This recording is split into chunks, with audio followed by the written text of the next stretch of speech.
We are back. We're still here with Krieger and Ashlyn Harris, winners of the World Cup, the most recent World Cup. We should just talk about that for a moment, and let's reminisce a little bit, because that World Cup was just unreal, unbelievable for us as fans. We were at the parade cheering you guys on. Alexis mentioned the media day, and the fact that you, especially Ali, when you were there.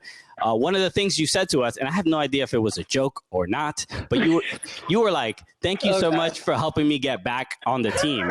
And everyone who heard that's like, she's got the worst trainers. Look at that guy. So, what was the experience like, and obviously, and getting called up again, and winning the whole damn thing? There was just some unbelievable moments that nearly like brought me to tears and stuff. So while if you could kind of paraphrase or figure out like how to kind of encapsulate everything that just happened in that World Cup, what would you say? I mean, it was so rewarding. I think that everyone saw how incredibly motivated and driven that we all were at that tournament to want to succeed. And I think that we did it with such class. And I thought that we took one game at a time, and we absolutely crushed it. And we were really, really focused, and we kind of stayed within that bubble to not kind of allow any of the outside noise affect any mentality and motivation that we had to kind of have this understanding of where we wanted to be, which was in the final again and to win. And so I think that the team was filled with a bunch of incredible veterans and younger players. There was some mix in the middle, but I think we all got along so well, and we had this certain respect for each other that really allowed everyone to be themselves and to thrive and bring their individual magic, which I think really helped the team succeed, which I don't know if that was the case in the previous World Cup. So that was really refreshing to be a part of a team that was so open and honest, and everyone kind of trusted each other to be themselves and perform at their best. And we needed every single player in the tournament to win, and we saw that, and we were able to rest players when we needed to rest, and the players who got an opportunity really stepped up and did their job and did it really well. So I think that was also a credit to all the training and the mentality that we have as players, because I feel like everyone on our team is a starter. It's just really hard to, make the starting 11, because not every coach, values everyone the same. So I just feel like when people stepped up in their moment, they really did, and that is why we succeeded. How difficult is it to play? Because everyone was, France, right? You play France, you body France, right? And then after that, right? I could say that. I watched it, right? After that, I know you guys made me not be able to say it, but after you see that, after you play a game that has all the chips on it, right? And you win, how do you keep, and again, this is coming from a Knicks fan who watched the Knicks beat teams like Miami or Indiana and then lose in the next round because that was the one that everyone was waiting for. How do you keep that focus? You know what I mean? Is it like naivety, or you just don't think about it? Because it's impossible, because I'd be like, who else you got? You know what I mean? I think we knew like that was going to be the turning point, that our job was to make those fans of France are fans moving forward. And I guess the biggest thing I was shocked by, and it was so incredible, is we had so many US fans there that every time we stepped on the field, it was like this new excitement. It wasn't this like terrifying, like people loved us there. And it made the environment like really enjoyable. And it was like everyone was just totally vibing off the crowds. Yeah. And I just think no matter if we were playing France or England or Netherlands, for us, we always had one thing in mind, and that was winning. So just beating France wasn't enough. Like these girls are savages. Like we were hungry. I mean, the first game we played, like you could tell we were just going to be savages the entire tournament. And we didn't care what people thought of us. We didn't care what the media had to say. We were just like owning the entire moment, owning every single game, and like nothing was going to stop us. So it didn't matter if it was France. It didn't matter if it was England or Spain or Netherlands. Like, we were hungry. Yeah. Alexis also gets very hungry, but in the more basic definition of the word.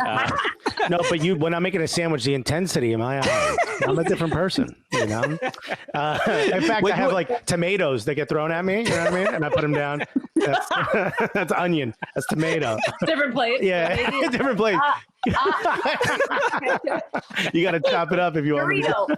Yes, that I'm like, Well, Ali, you mentioned having that mentality and that cohesion with the group. How do you maintain that mentality when there is so much trash being said and delivered towards you and unfortunately sometimes from the highest offices? I mean, what a nutbag.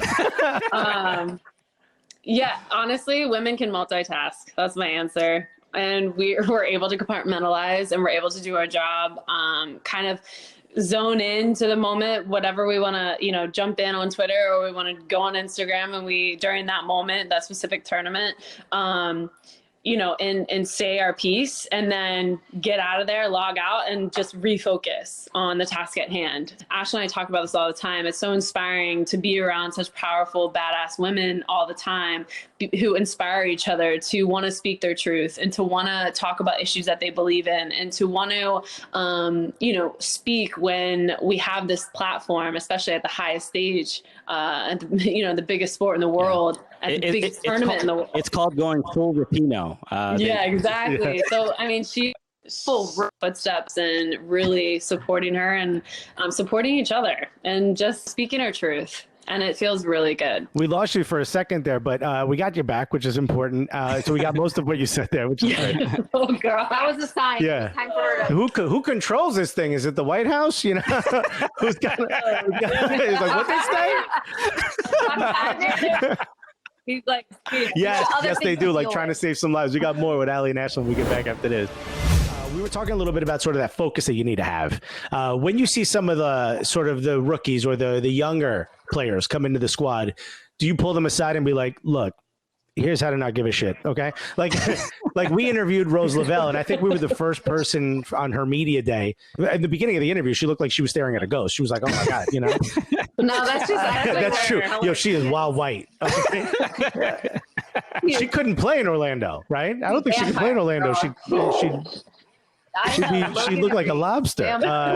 But so she's just like fresh-eyed and young.